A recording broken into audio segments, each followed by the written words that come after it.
তোমার দুই কান্দে দুই মোহরি, লিখিতেছেন ডায়েরি, দলিল দেখে রায় দিবে, টাকা পয়সার নাই কারবার। গানটা গাবো? এটা কোরআনের গান। মনের ঘরে তালা দিয়া চাবি নিয়া আসেন সাই, আমি অধম সদ্য কি তার হুকুম ছাড়া বাইরে যাই, হুকুম ছাড়া বাইরে যাই। মনুরে পারা পারে থাকলে তারা সঙ্গে নিয়ে গাড়ি ভাড়া, জবাবদিহি করতে হবে ধরলে টিকিট কালেক্টর।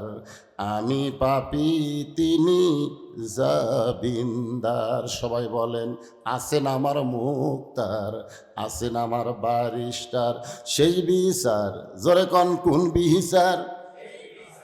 বাংলাদেশের এগুলো বিচার।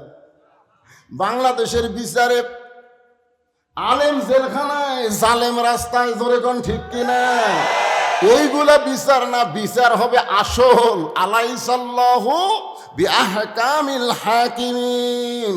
একটু মনোযোগ দিয়ে শুনবেন, সেই বিচারের হাইকোর্টেতে তিনি আমায় করবেন পার, আমি পাপী তিনি জাবিন্দার। সেই দিনের সে স্টেশনে থাকবে নানান প্যাসেঞ্জার। সেই দিন সেই স্টেশন মানে কি?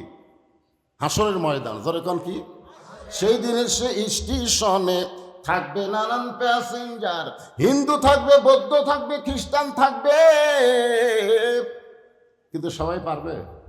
তাহলে আবার আমার সঙ্গে বলেন, সেই দিনের সে স্টেশনে থাকবে নানান প্যাসেঞ্জার, পারা পারে পার হবে সে, টিকিট কাটায় আছে যার, টিকিটটা হলো লা ইলাহা ইল্লাল্লাহু মুহাম্মাদুর রাসূলুল্লাহ। এটার নামই হলো ঈমান। যেরকম এটার নামই। সাহাবীরা জিজ্ঞেস করলেন, ইয়া রাসূলুল্লাহ মা হুয়াল ঈমান, এই ঈমানটা কি একটু আমাদের বুঝায় দেন। আল্লাহর নবী বললেন, ইকরার বিল লিসান, তাসদিক বিল জানান, আমল বিল আরকান, এরই নাম হলো ঈমান। কয় কথা? এক নম্বর কি? ইকরার বিল লিসান, জবানে বলতে হবে লা ইলাহা ইল্লাল্লাহ। ঝাঁকি যাই গন, বাংলাদেশে জিকিরের ঝাঁকি নাই। লা ইলাহা ইল্লাল্লাহ, লা ইলাহা ইল্লাল্লাহ। এখনকার ছোট ছোট বাচ্চাদের বয়স কম তো, স্বাধীনতার সময় আমার এলাকার অনেক হিন্দুরা 9 মাস এই জিকির বেশি করছে। হিন্দুরা, কারণ পাকিস্তানের আর্মি দেখলি ওরা জিকির শুরু করতো, আরবিরা বলতো বিলকুল ঠিক হয় ঠিক হয়। এক হিন্দুর আমার কইছে, হুজুর মুসলমানের কলমার দাম আছে। তা আমি কইলাম, আপনি হিন্দু হয়ে কলমার দাম কেমনি বুঝলেন? যুদ্ধের সময় বুঝেছি ভাই। হায় হায় হায়, এই কলমা মুখে জারি থাকার কারণে আর্মির গুলি থেকে বাইসে গেছে। আমি বললাম, দাদা শুধু মুখে কলমা রাখার কারণে আরবির গুলি থেকে বাইসে গেছেন, ওই কলেমা যদি কলিজার মধ্যে ঢুকাতে পারেন তাহলে জাহান্নামের আগুন থেকে আল্লাহ বাঁচায়া দিবে। এখন আপনারা বলেন, আমাদের কলেমা খালি মুখে না ভিতরে? ভিতরে যদি কলেমা থাকে তার চরিত্র কি হবে? তার চরিত্র হবে জীবন দিব কিন্তু ঈমান দিব না। জোরে কোন কথা ঠিক কিনা? এখন আপনারা বলেন, আমাদের কাছে জীবনের দাম বেশি না ঈমানের দাম বেশি? এই যে 7 তারিখে যে নির্বাচন হলো না, জানুয়ারির 7 তারিখ, তখনই বোঝা গেছে মানুষ আইরে জীবন বাঁচান ফরজ মনে করে গোরস্থানের মধ্যে লুকে আছে। পুলিশ ধরবি। যারা ইমানদার তারা পুলিশ ধরার টেনশন করবে না, তারা আজরাইল ধরার চিন্তা করবে। জোরে কোন কথা ঠিক কিনা? পুলিশ ধরলে আপনাকে ছাড়তেও পারে, মামুনুল হককে 3 বছর পর ছাড়ে দিছে। জোরে কোন কথা ঠিক কিনা? কিন্তু আজরাইল ধরলে ছাড়বে কতদিন? তো আজরাইলের সঙ্গে কিভাবে ধরা দিবেন? একটু মনোযোগ দিয়ে শুনবেন। তাসদিক বিল জানান, কলিজার মধ্যে ঈমান। এরপরে রাসূল বললেন আমল বিল আরকান, আমলের মাধ্যমে প্রকাশ করা লাগবে। আমল বিল আরকানকে নিজের চোখে দেখার জন্য হযরত উমর ছদ্মবেশে মদিনার অলিগলি ঘুরতেছে। হঠাৎ দেখতে পাই দুই পাহাড়ের মাঝখানে বিস্তীর্ণ মরুভূমি, ওই মরুভূমির মধ্যে একজন রাখাল উট আর দুম্বা চড়ায়। তাসদিক বিল জেনান, আমল বিল আরকান। ইমান অনুযায়ী আমল দেখার জন্য হযরত ওমর জিজ্ঞাসা করলেন, ভাই আমার পেটে ক্ষুধা লাগছে, আমি উটের এক পেয়ালা দুধ চাই, আমাকে এক পেয়ালা উটের দুধ দাও, আমার তৃষ্ণা ক্ষুধা নিবারণ করতে চাই। রাখাল মুচকি মুচকি হাসে। ওমর ফারুক বললেন, হাসার কারণ?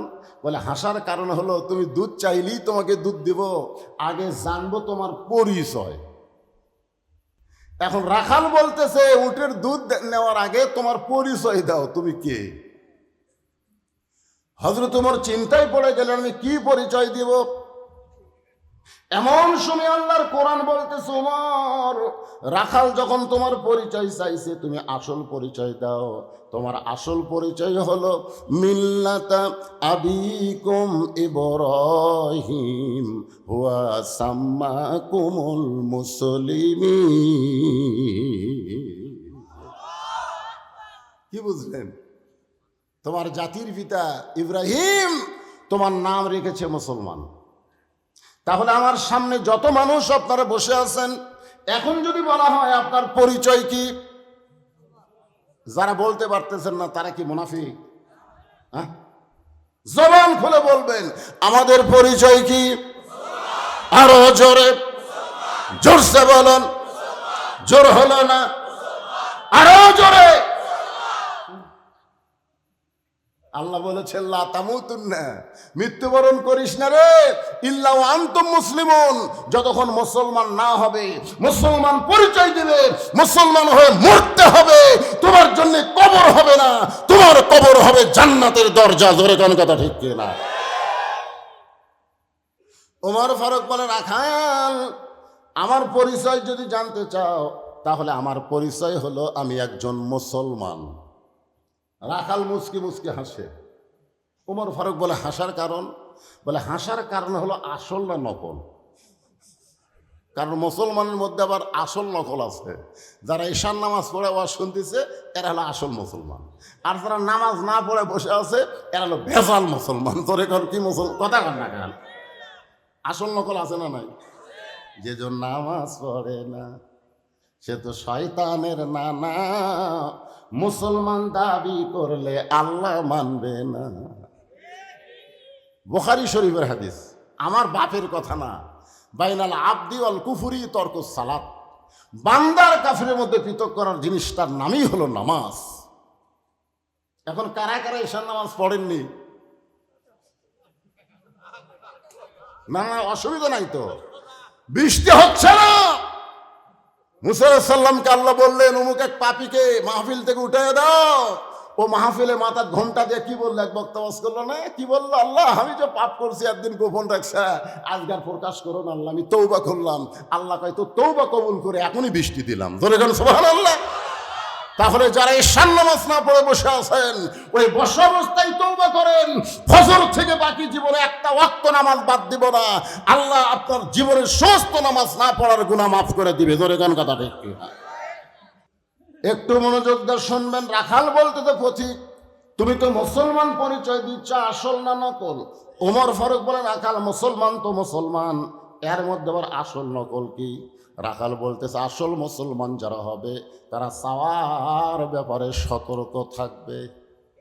আসল মুসলমান যারা হবে তারা চাওয়ার ব্যাপারে সতর্ক থাকবে, তারা যাত্রার কাছে চাবে না।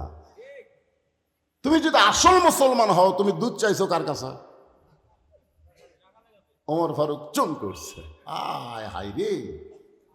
উমর যদি ভুল করে আর দুনিয়াতে যদি আমল বিল আরকান চালু থাকে, কোরআন দিয়ে যদি সমাজ চলে, একটা রাখাল পর্যন্ত তার ভুল ধরবার পারবে। জোরে কোন কথা ঠিক না?